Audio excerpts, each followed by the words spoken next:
Hello नमस्कार दोस्तों, आपका स्वागत है एनके मैथ विजन में।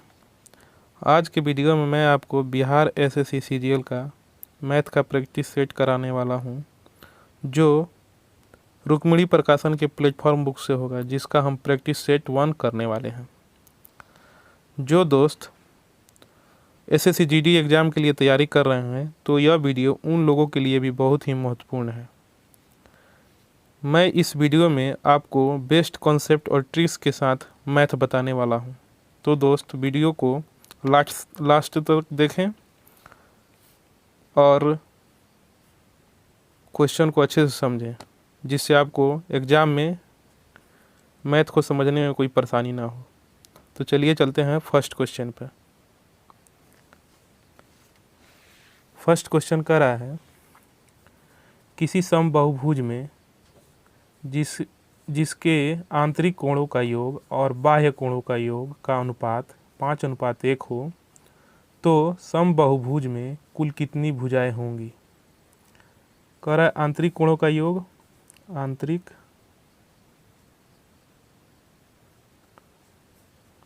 कोणों का योग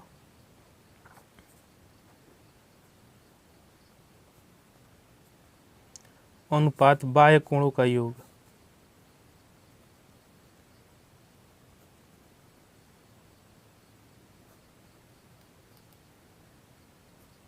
का अनुपात है 5:1। तो बताना है समबाहुभुज में कुल कितनी भुजाएं हैं।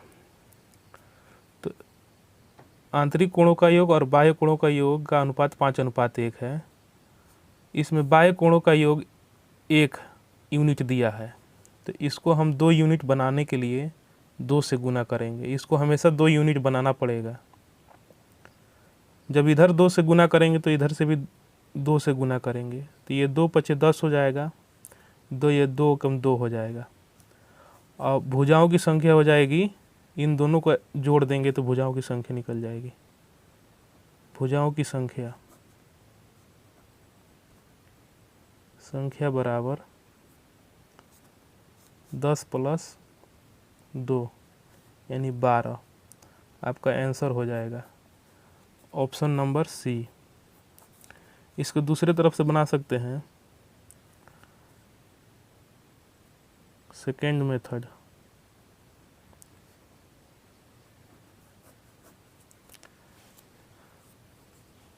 आंतरिक कोणों का योग होता है n - 2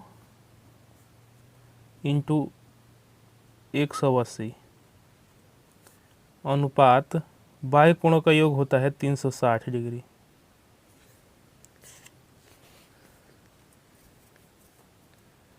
और इनका अनुपात है 5:1। तो n - 2 ×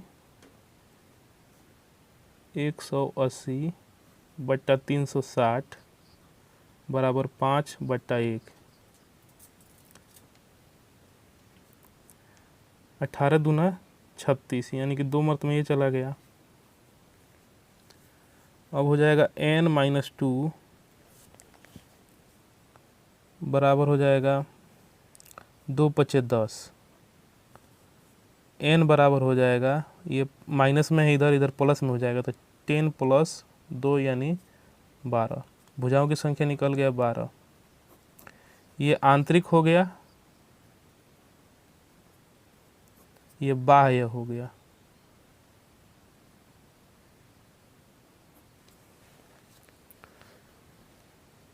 तो चलिए चलते हैं सेकेंड क्वेश्चन पे।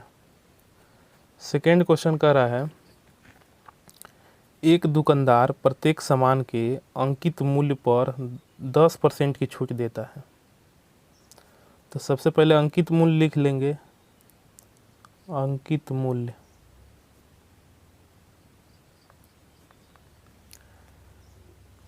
मान लीजिए अंकित मूल्य 100% है।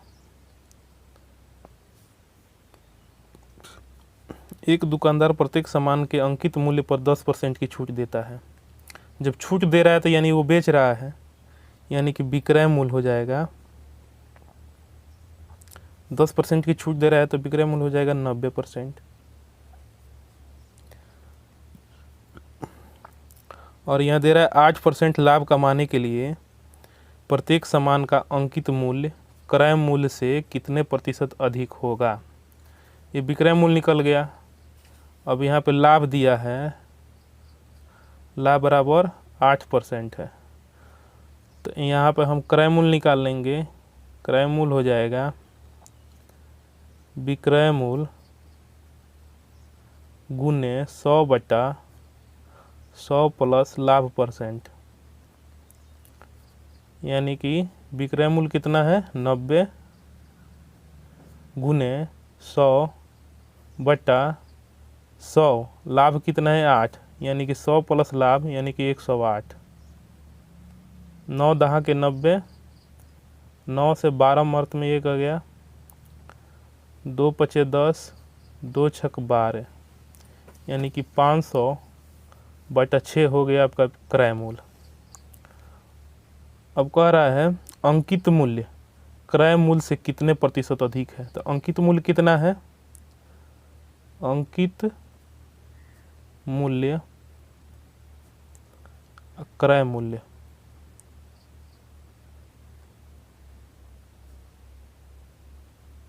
अंकित मूल्य कितना है 100%, और क्रय मूल्य कितना है 500/6%। अब ये 6 इधर है, इधर चला जाएगा, अनुपात में ले लीजिए इसको, 6 इधर चला जाएगा तो अंकित मूल्य हो जाएगा 600 और क्रय मूल्य हो जाएगा 500। अब बोल रहा है अंकित मूल्य क्रय मूल्य से कितने प्रतिशत अधिक है।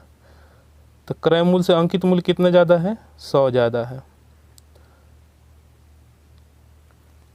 100 ज़्यादा है, तो 100 लिख लेंगे ऊपर।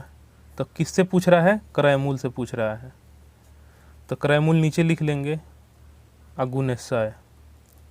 00 से 00 गया, 5 से 100 गया 20 बार में, यानी कि 20% ज़्यादा है।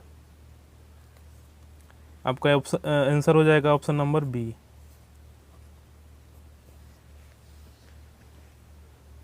चलिए चलते हैं नेक्स्ट क्वेश्चन पे। कह रहा है 3 क्रमागत बट्टों 30%, 20% तथा 5% के समतुल्य बट्टा क्या होगा। तो सबसे पहले बट्टा कर लेंगे। तो कोई संख्या मान लीजिए 100% है, इसका 30% बट्टा दे रहे हैं, यानी कि 30% बट्टा दे रहे हैं तो 70/100 हो गया। उसके बाद 20% दे रहे हैं तो 80/100 हो गया। उसके बाद 5% बट्टा दे रहे हैं तो 95/100 हो गया। 00 से 00 गया, ये 00 से ये जीरो चला गया, ये 5 से 19 बार में चला गया, ये 5 से 20 बार में चला गया। अब कटा लेंगे, 4 दूना 8 चला गया, 4 पचे 20 चला गया। अब ये हो जाएगा 7 दूना 14 गुने 19/5। 14 से 19 में गुना करा लेंगे। 14 से 19 में गुना कराएंगे तो 9 चौका 36 के 6, हाथ लगा 3, 9 का 9, 3 12, 1 4, 1 एकम 1, 6 4 तू 6, 1 1 2, 266/5 हो जाएगा। 266/5 इसको भाग देंगे 50 25, 5 3 15, पॉइंट 5 दूना 10, यानी आ जाएगा 53.20%। अब इसका समतुल्य बट्टा कह रहा है, तो समतुल्य बट्टा निकालने के लिए 100% में से ये बट्टा वाला घटा लेंगे, माइनस 53.20%, तो हमारा समतुल्य बट्टा निकल जाएगा। तो इसको घटा लेंगे 100.00 53.20, 0 का 0, 10 में से 2 गया 8, यहाँ बचा 9, 9 में से 3 गया 6, ये 9 में से 5 गया 4, यानी कि 46.80% आपका आंसर हो जाएगा। यानी ऑप्शन नंबर सी आपका आंसर हो गया। चलिए चलते हैं नेक्स्ट क्वेश्चन पर। कह रहा है एक फल विक्रेता 1 रुपये की दर से नींबू बेचने पर 40% लाभ कमाता है, तो वह 1 रुपये में कितने नींबू खरीदता है? 10 नींबू 1 रुपये में बेचता है, तो 1 नींबू कितने में बेचेगा? 1/10 रुपये में बेचेगा। तो ये हो गया आपका विक्रय मूल्य। बेचता है तो विक्रय मूल्य हो गया, विक्रय मूल्य बराबर हो गया 1/10। आपको लाभ कितना हो रहा है? लाभ हो रहा है 40%। तो यहाँ से क्रय मूल्य निकाल लेंगे। क्रय मूल्य हो जाएगा विक्रय मूल्य गुने 100/100 प्लस लाभ परसेंट। विक्रय मूल्य कितना है? 1/10 गुने 100 का 100 बटा 100 प्लस लाभ परसेंट। तो लाभ कितना है? 40, यानी कि 140। 1 0 से 1 0 गया, फिर 1 0 से 1 0 गया, यानी कि 1/14, 1/14 हो जाएगा। यानी कि क्रय मूल्य बराबर 1/14 हो जाएगा। इसका मतलब हुआ 1 रुपये में 14 नींबू खरीदता है।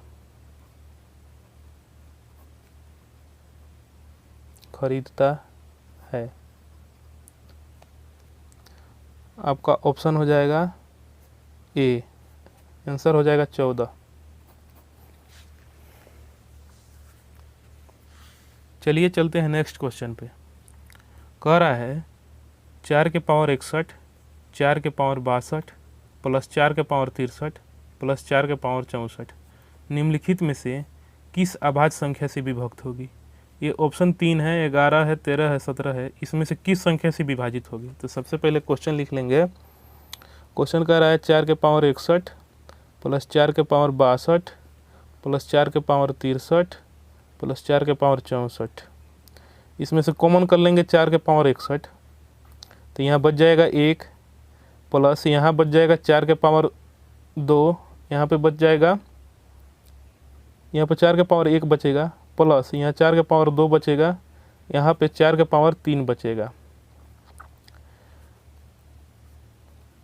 ये हो जाएगा 4 के पावर 61, ये 1 हो जाएगा, प्लस 4 का पावर 1 यानी 4 हो जाएगा, 4 के पावर 2 यानी 16 हो जाएगा, 4 के पावर 3 यानी 4 चौका 16 चौका 64 हो जाएगा। अब ये सब को जोड़ लेंगे। 4 के पावर 61 गुने 4 1 5 16 5 21 21 4 25 और 60 85 हो जाएगा। अब ये संख्या ये ऑप्शन वाली संख्या से किससे कटेगा? तो ये 85 आ रहा है, तो 85 किससे कटेगा? 3 से कटेगा? नहीं कटेगा। 11 से कटेगा? नहीं कटेगा। 13 से कटेगा? नहीं कटेगा। 17 से कटेगा, यानी 17 × 5 = 85। इसको ऐसे लिख लेंगे 4 के पावर 61 गुने 5 गुने 17, यानी ऑप्शन में 17 मिल जा रहा है, यानी आपका आंसर हो जाएगा 17, ऑप्शन नंबर डी। चलिए चलते हैं नेक्स्ट क्वेश्चन पे। कह रहा है 2.3 के पावर क्यू माइनस 0.027 बटा 2.3 का स्क्वायर प्लस 0.69 प्लस 0.09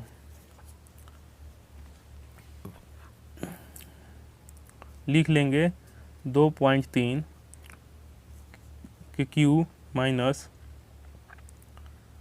0.027 बट्टा 2.3 का स्क्वायर प्लस 0.69 प्लस 0.09।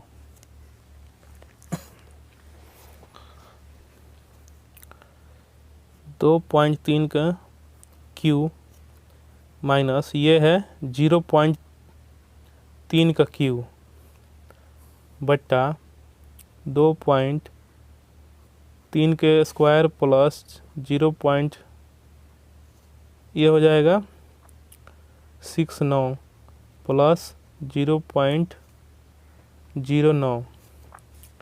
यहाँ पे दिख रहा है आपको ए क्यू माइनस बी क्यू। यहाँ पे ए स्क्वायर, यहाँ पे बी स्क्वायर दिख रहा है। यहाँ पे हम इसको लिख लेंगे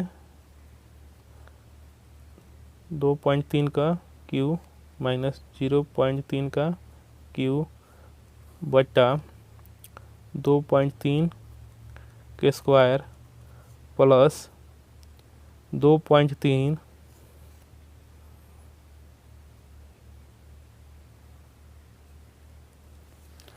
गुने 0.3 प्लस 0.3 का होल स्क्वायर।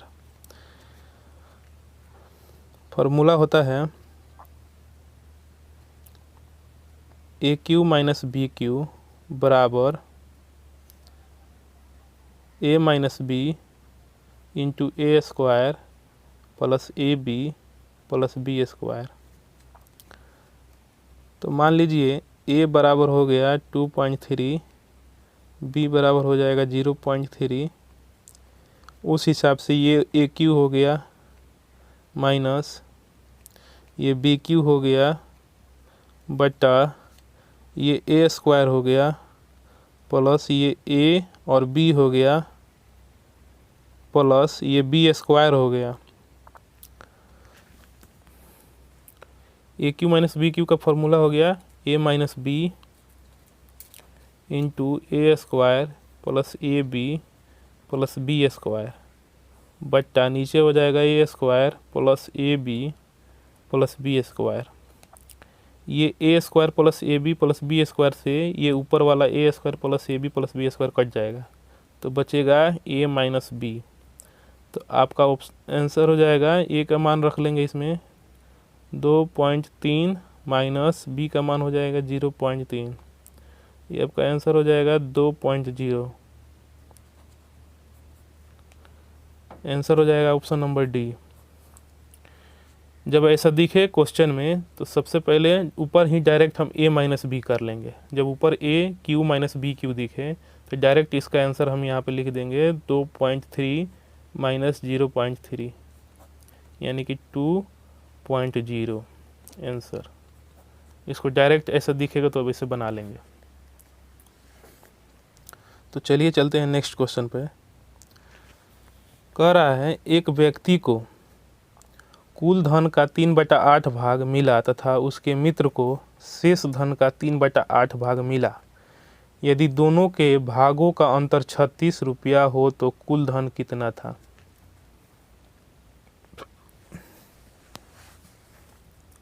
मान लीजिए कुल धन 8 मान लेंगे हम।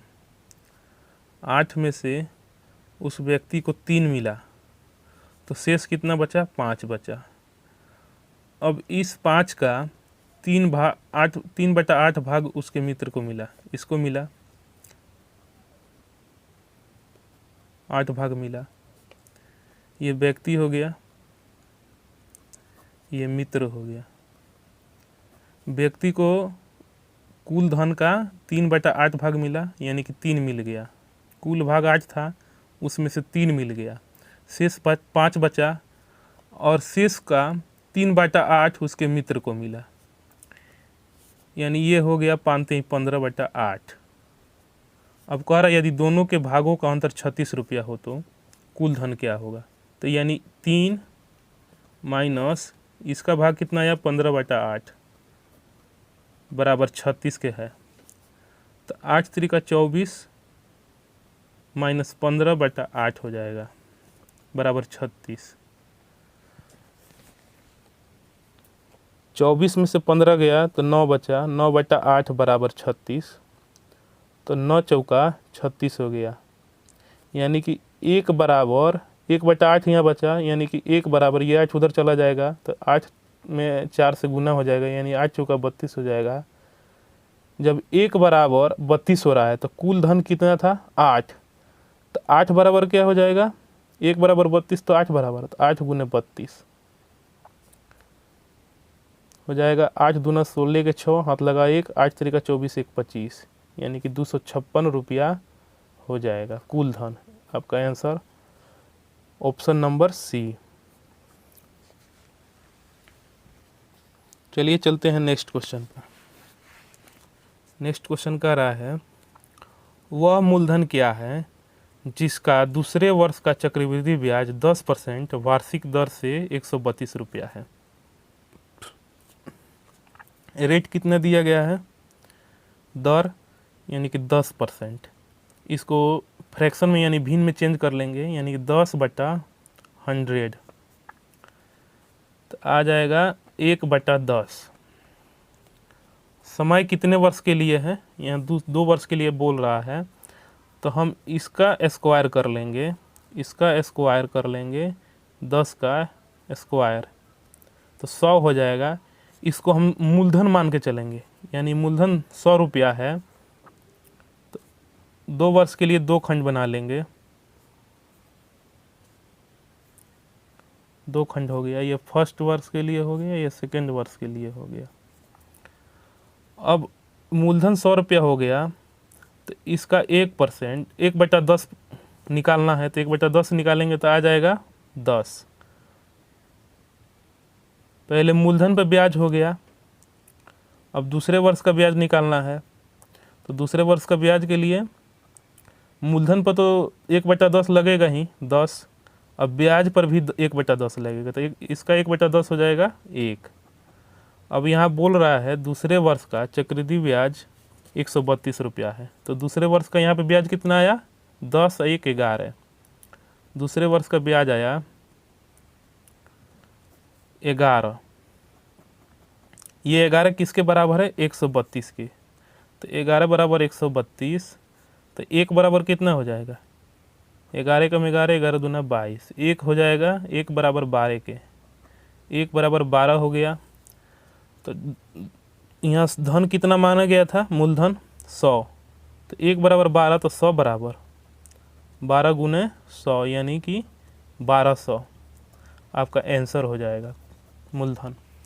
ऑप्शन नंबर बी आपका आंसर हो जाएगा।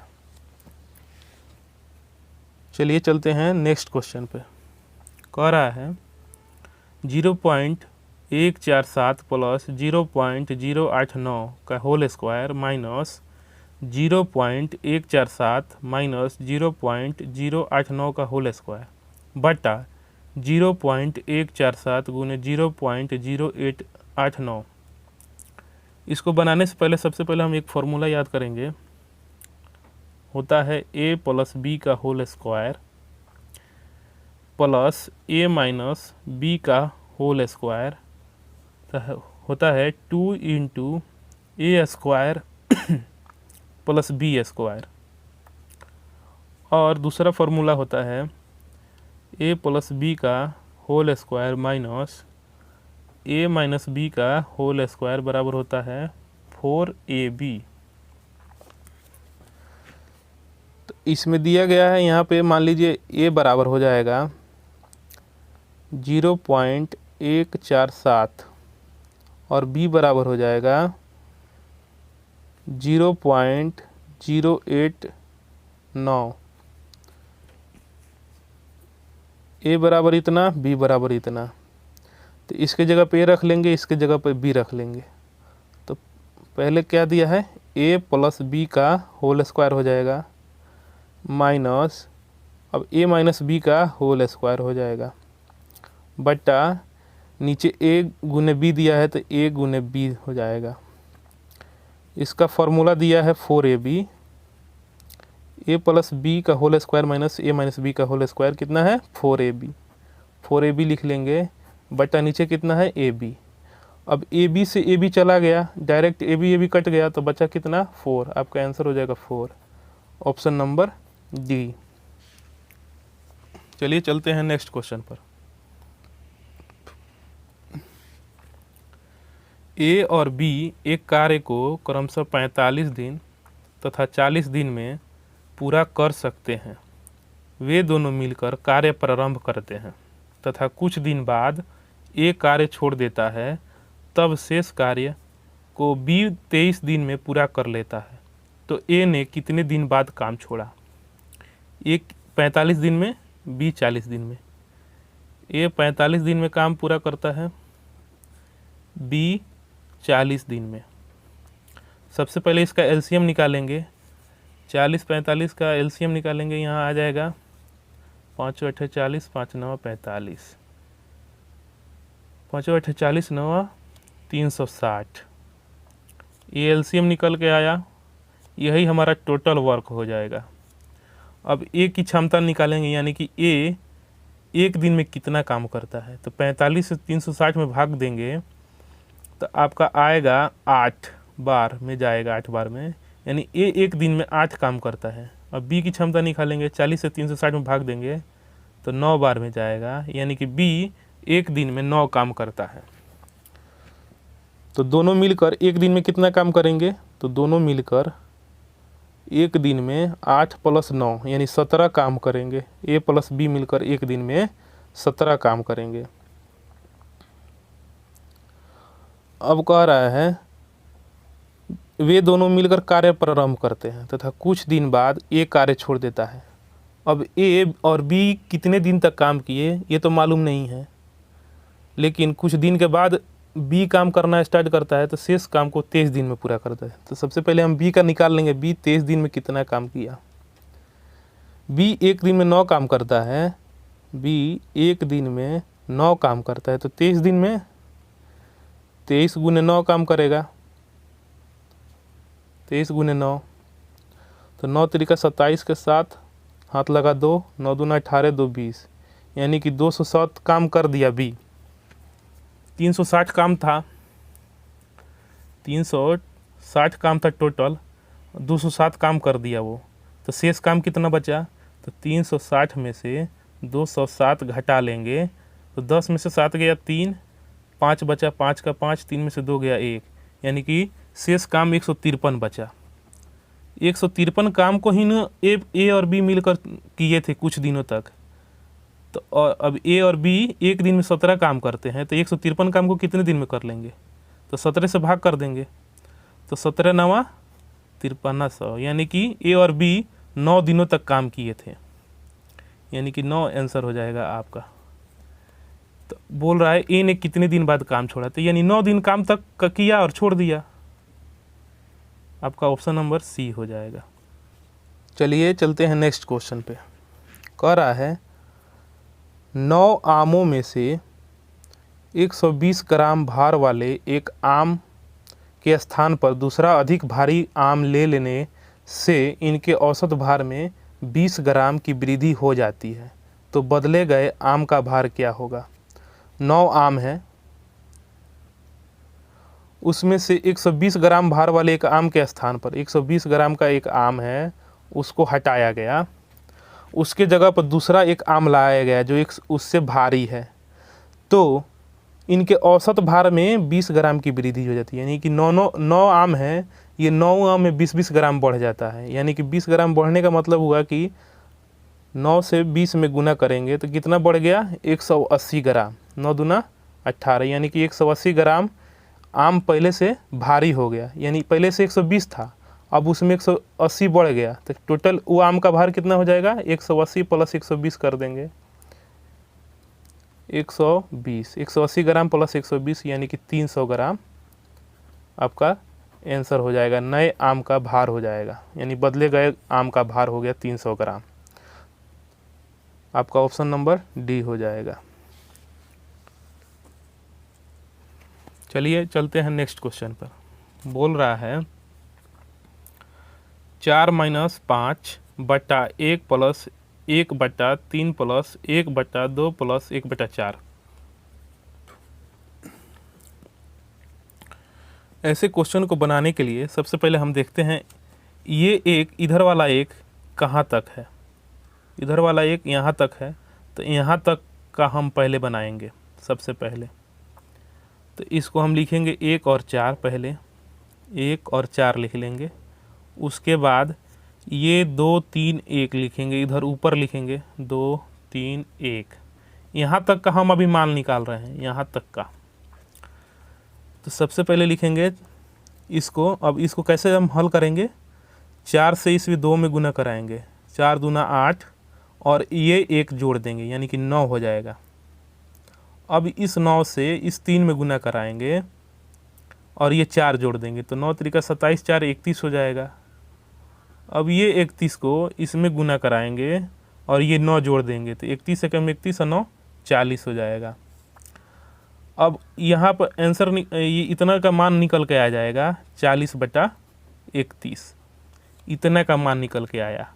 तब यहाँ पर से हल करेंगे 4 - 5, अब इसके नीचे का मान आ गया 40/31। अब इसको हल करेंगे 4 - 5, अब ये ऊपर वाला नीचे चला जाएगा और नीचे वाला ऊपर चला जाएगा तो 5 × 31/40 हो जाएगा।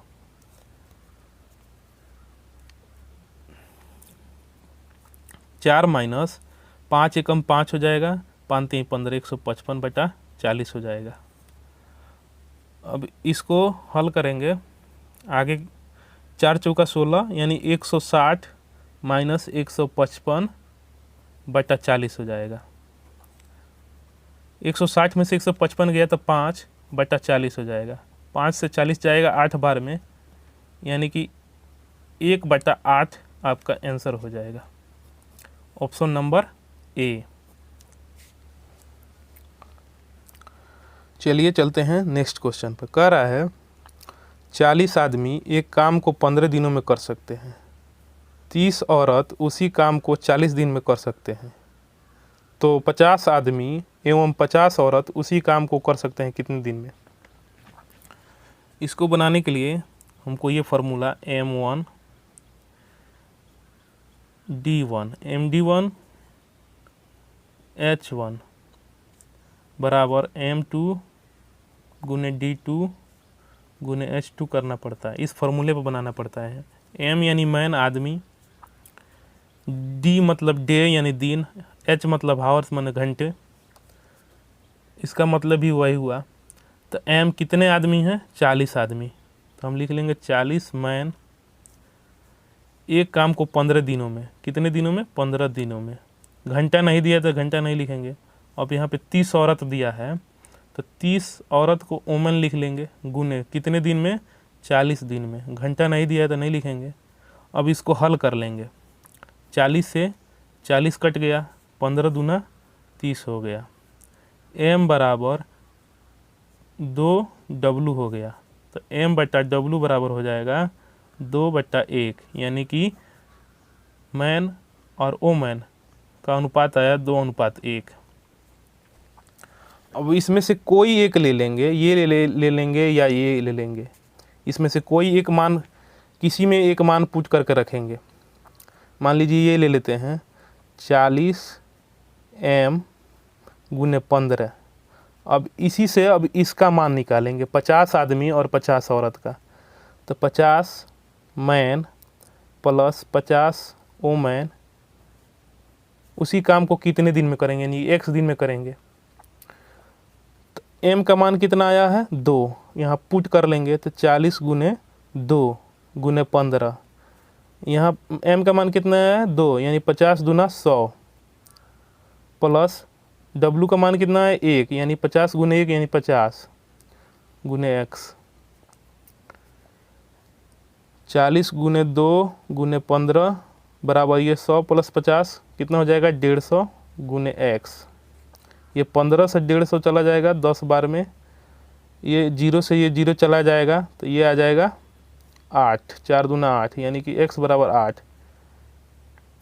आपका आंसर हो जाएगा 8 दिन में कर सकते हैं, ऑप्शन नंबर सी हो जाएगा। चलिए चलते हैं नेक्स्ट क्वेश्चन पर। कह रहा है एक 100 मीटर लंबी ट्रेन किसी टेलीग्राफ खंभे को 10 सेकंड में पार कर सकती है। 500 मीटर लंबी एक स्टेशन के प्लेटफॉर्म को पार करने में उसे कितना समय लगेगा। जब कोई ट्रेन किसी खंभे को पार करती है तो वो अपनी दूरी को पार करती है। जब ये खंभे को पार कर रही है ट्रेन तो वो अपनी दूरी को पार करेगी, यानी कि दूरी बराबर ट्रेन की लंबाई हो जाएगी 100 मीटर, 10 सेकेंड में कितने समय में पार कर रही है? 10 सेकेंड में। यानी कि दूरी हो जाएगा d बराबर डिस्टेंस बराबर 100 मीटर और टाइम बराबर यानी t बराबर 10 सेकेंड। अब यहाँ से हम स्पीड निकाल लेंगे ट्रेन की। ट्रेन की स्पीड हो जाएगी चाल बराबर दूरी बटा समय d/t, यानी कि d कितना 100 मीटर और t कितना 10। 1 0 से 1 0 कट गया, यानी स्पीड आई निकल के 10 मीटर प्रति सेकेंड। अब ये 500 मीटर लंबी एक प्लेटफॉर्म को पार कर रही है। तो जब ट्रेन किसी दूरी को पार कर रही हो, तो ये दूरी और ट्रेन की लंबाई जुट जाती है। तो ट्रेन की लंबाई कितनी है? 100 मीटर और प्लेटफॉर्म की लंबाई कितनी है, यानी उस दूरी को पार कर रही है तो 500 मीटर। तो ये दोनों जुट जाएगी तो कुल लंबाई यहाँ पर दूरी निकल के आएगा, दूरी बराबर 600 मीटर। अब इस प्लेटफॉर्म को पार करने में उसे कितना समय लगता है? तो समय निकालना है। तो समय बराबर अब ये दूरी हो जाएगा, चाल निकल के आ गया 10 मीटर प्रति सेकेंड। तो समय बराबर दूरी बटा चाल यानी d/s। तो d कितना है? 600 मीटर। स्पीड कितना निकल के आया? 10 मीटर प्रति सेकेंड। 1 0 से 1 0 कट गया, यानी समय आया 60 सेकेंड। 60 सेकेंड का मतलब हुआ 1 मिनट। आपका आंसर हो जाएगा ऑप्शन नंबर बी। चलिए चलते हैं नेक्स्ट क्वेश्चन पे। कह रहा है कुछ वर्षों के बाद 1000 रुपये प्रति वर्ष 7.1/2% की दर से सरल ब्याज पर 2500 रुपया हो गया। तो वर्षों की संख्या ज्ञात कीजिए। समय बताना है। आर कितना दिया है? रेट 7 दूना 14, 15/2% दिया है। पी कितना यानी मूलधन कितना दिया है? 1000 रुपया। यहाँ पे आया है अमाउंट यानी मिश्रधन आया है, यानी 2500 रुपया। अमाउंट बराबर होता है मूलधन प्लस इंटरेस्ट यानी ब्याज। तो अब बताइए, मिश्रधन 2500 है और मूलधन 1000 है, तो इंटरेस्ट बराबर हो जाएगा अमाउंट माइनस मूलधन यानी कि पी। इंटरेस्ट निकल आएगा आपका यहाँ 2500 में से 1000 निकाल देंगे तो यानी कि आपका इंटरेस्ट निकल के आएगा 1500। तो समय अब निकालना है, तो इससे हम निकाल सकते हैं साधारण ब्याज पर सिंपल इंटरेस्ट बराबर होता है P गुने R गुने T/100। साधारण ब्याज कितना है? 1500 बराबर P कितना है? 1000 गुने R कितना है? 15/2। T कितना मालूम करना है तो x लिख लेंगे और गुने नीचे 100। 00 से 00 गया, 10 से 10 गया, 15 दहा का 150 गया। ये दो इन्हें भागा में है, इधर जाएगा तो गुना में होगा। तो 10 दूना 20 हो जाएगा, x बराबर 20 हो गया, यानी कि 20 वर्ष लगा। आपका आंसर हो जाएगा 20 वर्ष, ऑप्शन नंबर सी। चलिए चलते हैं नेक्स्ट क्वेश्चन पे। कह रहा है 5/7, 7/8 एवं 8/9 का एलसीएम ज्ञात करें, यानी लघुत्तम समापवर्त्य ज्ञात करें। 5/7, 7/8 एवं 8/9 का एलसीएम निकालना है। तो ऊपर वाले निकालना है, तो ऊपर वाले का हम एलसीएम निकालेंगे और नीचे वाले का एचसीएफ निकालेंगे। तो 5 7 का एलसीएम 8 का एलसीएम हो जाएगा 5 8 40 सते 280 और 7 8 9 का एचसीएफ हो जाएगा 1।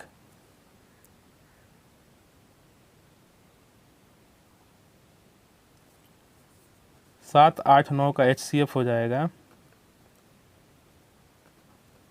1, यानी कि 5/7, 7/8, 8/9 का एलसीएम निकल के आया 280। आंसर आपका आंसर हो जाएगा ऑप्शन नंबर डी। चलिए चलते हैं नेक्स्ट क्वेश्चन पे। कह रहा है 6 वर्ष पूर्व कुणाल तथा रोहित की आयु का अनुपात 6:5 था। 6 वर्ष पूर्व, 6 वर्ष पूर्व कितना था? कुणाल और रोहित की आयु, कुणाल और रोहित की आयु का अनुपात 6:5 था। 4 वर्ष बाद इनकी आयु का अनुपात 11:10 होगा। 4 वर्ष बाद इनका आयु का अनुपात हो जाएगा 11:10। वर्तमान आयु इसके बीच में आएगी। इससे 6 वर्ष, इसमें 6 वर्ष जोड़ा जाएगा, चाहे इसमें 4 वर्ष घटाने पर। ये बीच वाला वर्तमान आयु हो गया। अब इसको घटा के देखेंगे कितना आ रहा है। 10 में से 5 गया 5, 11 में से 6 गया तो 5। जब ये सेम आ गया तो यही 5, ये 6 वर्ष यहाँ से यहाँ तक पहुँचने में इसको कितना समय लगा? 6 वर्ष यहाँ वर्तमान में आने में, फिर 4 वर्ष बाद इधर, तो 6 और प्लस 4 यानी कि 10 हो गया। यही 5 अब 10 के बराबर हो गया, यानी कि 5 बराबर 10। 5 से 10 गया 2 बार में, यानी 1 बराबर 2। अब पूछ रहा है रोहित की वर्तमान आयु कितनी है। किसी में ये मान पुट कर सकते हैं। 1 बराबर 2 हुआ तो मान लीजिए इसमें मान पुट करते हैं, तो 1 बराबर 2 तो 6 बराबर 12, 1 बराबर 2 तो 5 बराबर 10। अब पूछ रहा है रोहित की वर्तमान आयु कितनी है। तो रोहित की 6 वर्ष पूर्व की आयु कितनी हो गई? 10। तो वर्तमान में पहुंचने के लिए इसमें 6 जोड़ेंगे, तो इसमें 6 जोड़ देंगे वर्तमान में पहुंचने के लिए, प्लस 6 करेंगे, या वर्तमान में पहुंचने के लिए -4 करेंगे, तो 10 + 6 करेंगे यानी 16 हो जाएगा। यानी रोहित की वर्तमान आयु कितनी आ गई? 16 वर्ष। आपका आंसर हो जाएगा 16, ऑप्शन नंबर सी। चलिए चलते हैं नेक्स्ट क्वेश्चन पर। कह रहा एक दुकानदार ने 12,000 रुपये में एक टेलीविज़न एवं 8800 रुपये में एक टेप रिकॉर्डर को बेचा, यानी कि विक्रय कर रहा है, यानी बेच रहा है। यदि इस व्यापार में उसको टेलीविज़न पर 4% हानि एवं टेप रिकॉर्डर पर 10% का लाभ हुआ, तो उसके कुल लाभ या हानि का परिमाण रुपये में बताइए। सबसे पहले यहाँ पे विक्रय मूल्य दिया गया है टीवी का, टेलीविज़न का 12,000 रुपये, प्लस टेप रिकॉर्डर का 8800 रुपये में बेच रहा है, यानी कि विक्रय मूल्य बराबर हो रहा है कितना हो जाएगा? 12 8 20, 20,800।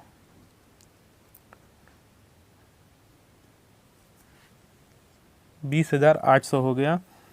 अब इस व्यापार में उसको टेलीविज़न पर 4% की हानि, टेलीविज़न पर 4% की हानि हो रहा है, तो यहाँ पे हम क्रय मूल्य निकालेंगे। इस पर 4% की हानि हो रहा है, तो विक्रय मूल्य गुने 100/100 प्लस हानि परसेंट, 100 माइनस हानि परसेंट या 100 प्लस लाभ परसेंट होता है, तो 100 माइनस हानि परसेंट कर देंगे, यानी 96 हो जाएगा। अब यहाँ पे हो जाएगा, इस पे 10% का लाभ हो रहा है, यानी कि 8800 गुने 100/110, 12 से 1000 बार में 12,000 गया, 96 गया 8 बार में, ये 4 दूना 8 गया, ये 4 से 25 गया, ये 2 से 1000 गया 500 बार में, ये 1 0 से 1 0 गया, ये 11 से 88 गया 80 बार में। अब ये क्रय मूल्य निकल के आ जाएगा यहाँ पे 25 × 125, 00 का 00 बैठा देंगे, प्लस 80 से इस 100 में गुना होगा तो 8,000 हो जाएगा।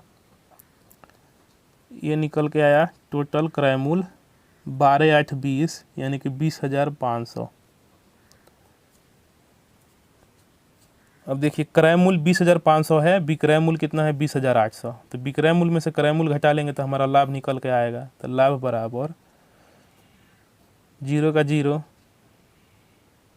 0 का 0, 8 में से 5 गया 3, 0 0 कट गया, 2 2 कट गया, यानी कि लाभ आया 300। आपका आंसर हो जाएगा लाभ 300, लाभ 300 रुपये, ऑप्शन नंबर डी।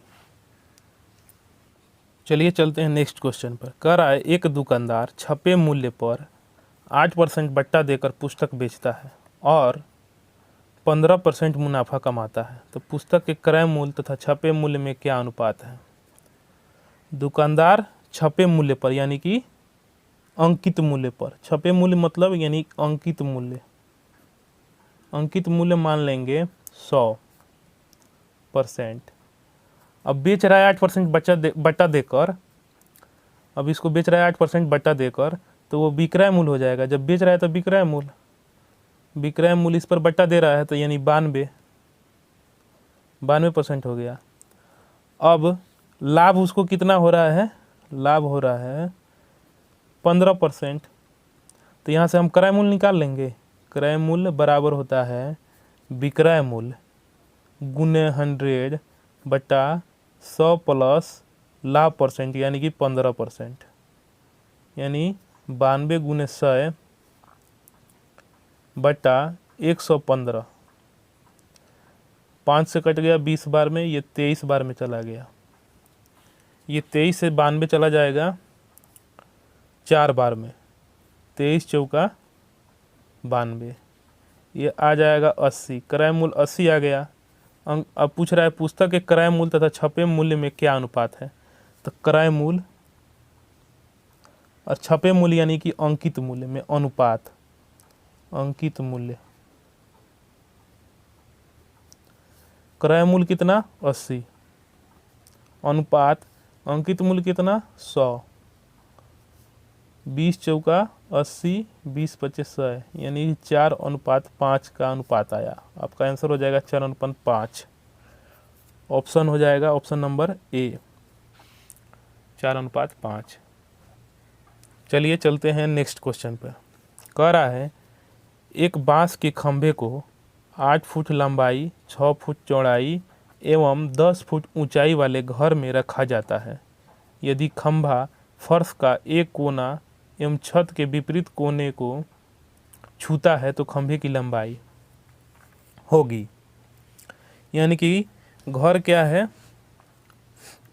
एक घनाभ है। घर एक घनाभ के जैसा होता है।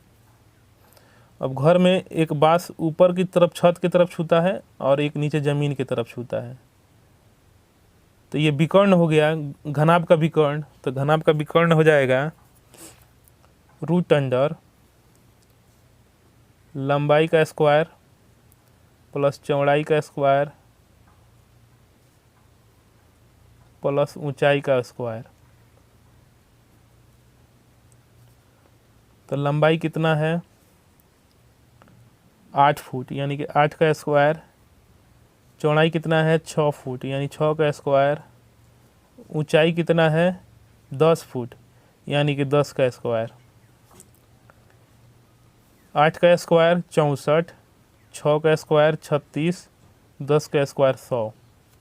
इन सभी को हम जोड़ लेंगे, 64 36 100 और प्लस 100 यानी 200 हो जाएगा। अब रूट अंडर 200 है तो 2 गुने 100 यानी रूट अंडर 2 गुने 10 गुने 10। अब ये 2 मिल गया तो ये बाहर आ जाएगा रूट से, तो 10 रूट 2 खंभे की लंबाई हो जाएगा 10 रूट 2 फीट यानी कि फुट हो जाएगा। आंसर आपका ऑप्शन नंबर डी हो जाएगा। Question number 21। क्वेश्चन नंबर 21 कह रहा है राम, हरि एवं साधु साझेदार हैं। उनके द्वारा निवेशित धन क्रमशः 800 रुपये, 900 रुपये एवं 1000 रुपये हैं। यदि 1 साल बाद उनके द्वारा उपार्जित लाभ की राशि 1080 रुपये है तो हरि का लाभांश निकालिए। राम, हरि एवं साधु। राम लगा रहा है 800 रुपये, हरि लगा रहा है 900 रुपये एवं साधु लगा रहा है 1000 रुपये। कितने साल के लिए? तो 1 साल के लिए। तीनों एक ही समय के लिए लगा रहे हैं, यानी कि 1-1 साल के लिए लगा रहे हैं। तो गुने 1 साल गुने 1 साल गुने 1 साल लिख लेंगे। इसका 00, इसका 00, इसका 00 कट जाएगा। ये आया 8, ये आया 9, ये आया 10, यानी कि राम, हरि एवं साधु का अनुपात निकल के आया 8, 9, 10। यही लाभांश का अनुपात हो गया। अब ये टोटल लाभांश कितना हुआ? 8, 9, 10, 8, 9, 17, 10, 27। यहाँ कितना लाभांश दिया है उनका, तीनों का मिलकर 1080। तो यही 27 1080 के बराबर हो जाएगा।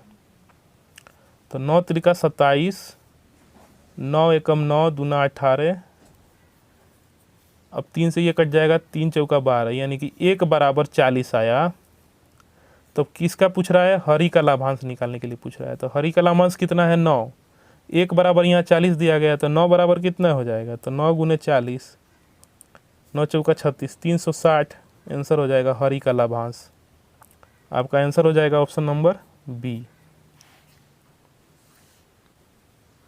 चलिए चलते हैं नेक्स्ट क्वेश्चन पे। कह रहा है प्रदत्त चित्र में ABC एवं DEF त्रिभुजों के क्षेत्रफल क्रमशः 64 वर्ग सेमी एवं 48 वर्ग सेमी है।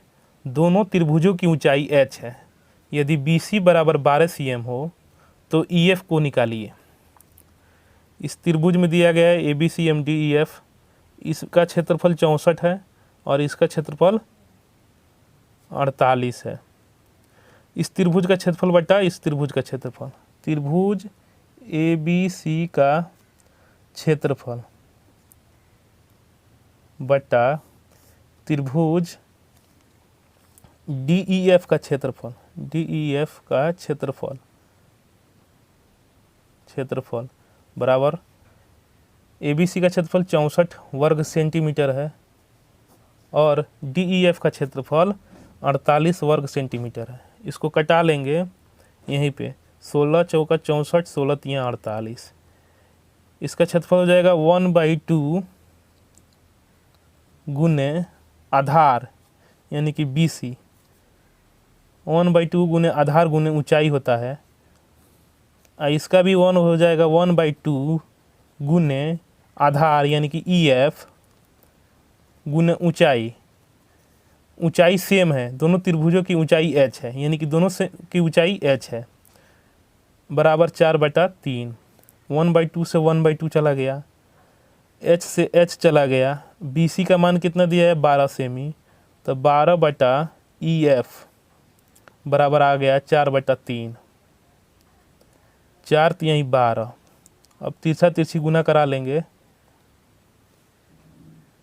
EF बराबर हो जाएगा 3 तिहाई 9 cm।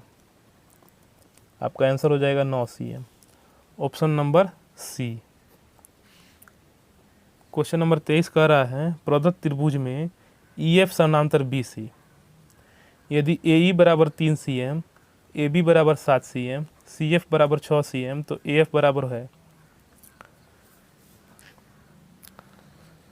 अब कह रहा है AB एक त्रिभुज है ABC, इसमें AE 3 cm है, AB 7 cm है और CF 6 cm है। तो हमको निकालना है AF। ये इसमें त्रिभुज AEF समरूप है त्रिभुज ABC के। तो जब दो त्रिभुज समरूप है तो ये हो जाएगा AE बटा AB बराबर AF बटा AC। AE का मान कितना है? 3। AB का मान कितना है? 7। AF का मान नहीं दिया गया है, AF का मान नहीं दिया गया तो मान लीजिए AF का AF लिख दीजिए। AC बराबर हो जाएगा AF plus CF। AF plus CF का मान कितना है? 6। अब देखिए ये तिरछा तिरछी गुना करा लेंगे यहाँ पे, तो 3AF प्लस 3 छक 18 बराबर 7AF, यानी कि 7AF हो गया। 7AF इधर है, 3AF इधर ले जाएंगे तो 7AF में से 3AF निकल गया तो 4AF बचेगा। तो AF 18 बराबर, यानी कि 4AF बराबर 18, तो AF बराबर हो जाएगा 18/4। तो कटा लेंगे, 2 9 18, 2 दूना 4, यानी कि AF बराबर आएगा 9/2, यानी कि आ जाएगा 9/2 का मतलब हुआ 4.5 cm आंसर हो जाएगा आपका, ऑप्शन नंबर ए। चलिए चलते हैं नेक्स्ट क्वेश्चन पे। कह रहा है किसी समानांतर श्रेणी में प्रथम पद 7 है एवं पदों की संख्या 21 है। यदि सार्व अंतर 5 हो तो मध्य पद निकालिए। मध्य पद का मान निकालने के लिए, मध्य पद का मान निकालने के लिए, ये पदों की संख्या कितनी है 21, तो 21 + 1/2 कर देंगे, यानी कि 21 + 1 यानी 22/2, 11, यानी कि 11 हो गया। बीच वाली संख्या 11वां संख्या होगी, बीच वाली संख्या होगी 11वां। तो हमको 11वां संख्या निकालनी है। तो यहाँ पे दिया गया है a बराबर, यानी प्रथम पद है 7, सार्व अंतर यानी d है 5, तो हमको मध्य पद निकालना है। तो मध्य पद यानी 11वां पद निकालना है। 11वां पद निकालने के लिए निकालेंगे a + n-1 into d। a के मान 7 प्लस n का मान कितना है 11, यही n बराबर 11 है। तो 11 में से 1 गया 10 और d का मान कितना है 5, तो 7 + 10 = 50, यानी निकल जाएगा 7 + 50 जोड़ लेंगे तो 57 हो जाएगा आपका आंसर। मध्य पद का मान निकल गया, ये हो गया मध्य पद का मान। मध्य पद का मान निकल के यहाँ आया 57, आंसर आपका ऑप्शन नंबर डी हो जाएगा। तो चलिए दोस्तों, आज का प्रैक्टिस सेट यहीं पर समाप्त होता है। तो मिलते हैं नेक्स्ट वीडियो में एक नए प्रैक्टिस सेट के साथ।